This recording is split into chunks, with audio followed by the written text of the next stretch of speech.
ఇక వార్తల్లోని వివరాలు చూద్దాం.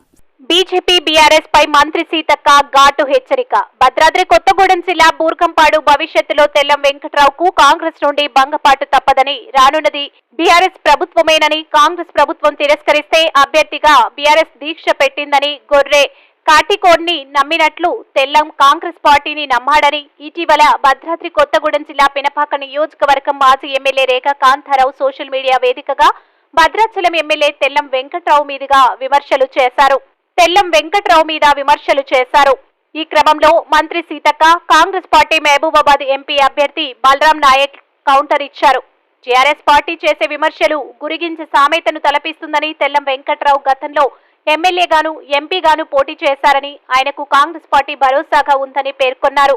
పినపాక నియోజకవర్గంలో ఆయన ఎవరో తెలియకపోయినా కాంగ్రెస్ పార్టీ 2 సార్లు అవకాశం ఇచ్చిందని, కానీ కాంగ్రెస్ పార్టీ టికెట్ పై గెలిచి బీఆర్ఎస్ లో చేరిన రేఖా కాంతారావు విమర్శలు చేయడం హాస్యాస్పదమని మంత్రి సీతక్క అన్నారు. బీజేపీ ప్రభుత్వం చేస్తున్న అరాచక పాలనను ఎండగట్టారు. ప్రస్తుత పార్లమెంట్ అభ్యర్థి పోరిక బలరాం నాయక్ ను అత్యధిక మెజార్టీతో గెలిపించాలని పార్టీ శ్రేణులకు, ప్రజలకు పిలుపునిచ్చారు. కాంగ్రెస్ పార్టీ కార్యాలయంను కబ్జా చేసి బీఆర్ఎస్ పార్టీ కార్యాలయంగా మార్చిన రేఖా కాంతారావు భద్రాచలం ఎమ్మెల్యే వెంకట్రావుపై మాట్లాడేందుకు అర్హత లేదంటూ పోరిక బలరాం నాయక్ హెచ్చరించారు.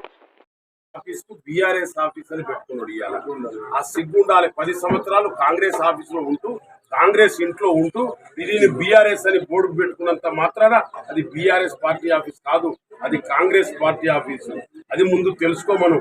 లోగడ నువ్వు ఎక్కడి నుంచి వచ్చినావు, నీది ఏబిసిడి ఏంది, బేసిక్ పే ఏంటి అని తెలుసుకుంటే ఆయనకే వదిలేసినాం మేము. ఇవాళ గతంలో ఇతర పార్టీల వ్యక్తుల నుంచి తీసుకొని అభివృద్ధి అనేటువంటి నామకరణ చేసిందే మీరు.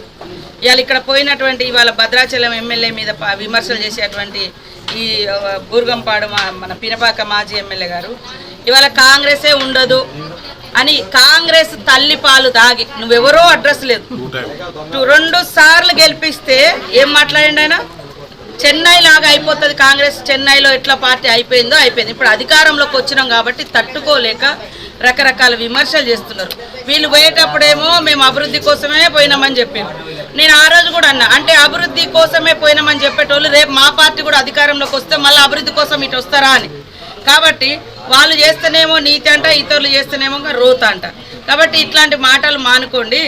ఇవాళ భద్రాచలం ఎమ్మెల్యే ఏదైతే వెంకట్రావు గారిని విమర్శించే ముందు నువ్వు వాళ్ళ అత్యాశపడిపోయినావు, పోయి ప్రజల చేత భంగపాటైంది.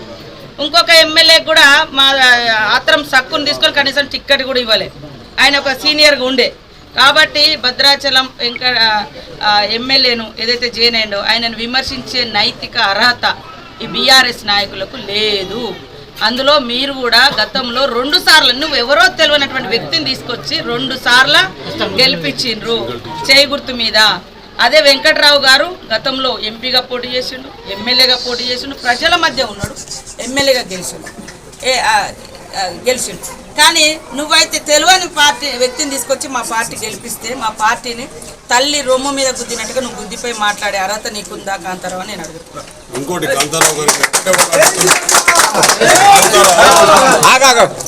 కాంతారావు గారు కాంగ్రెస్ పార్టీ కట్టించిన ఆఫీస్కు బీఆర్ఎస్ ఆఫీస్ అని పెట్టుకున్నాడు. ఇవాళ ఆ సిగ్గుండాలి. 10 సంవత్సరాలు కాంగ్రెస్ ఆఫీసులో ఉంటూ, కాంగ్రెస్ ఇంట్లో ఉంటూ ఇది బీఆర్ఎస్ అని బోర్డు పెట్టుకున్నంత మాత్రాన అది బీఆర్ఎస్ పార్టీ ఆఫీస్ కాదు, అది కాంగ్రెస్ పార్టీ ఆఫీసు.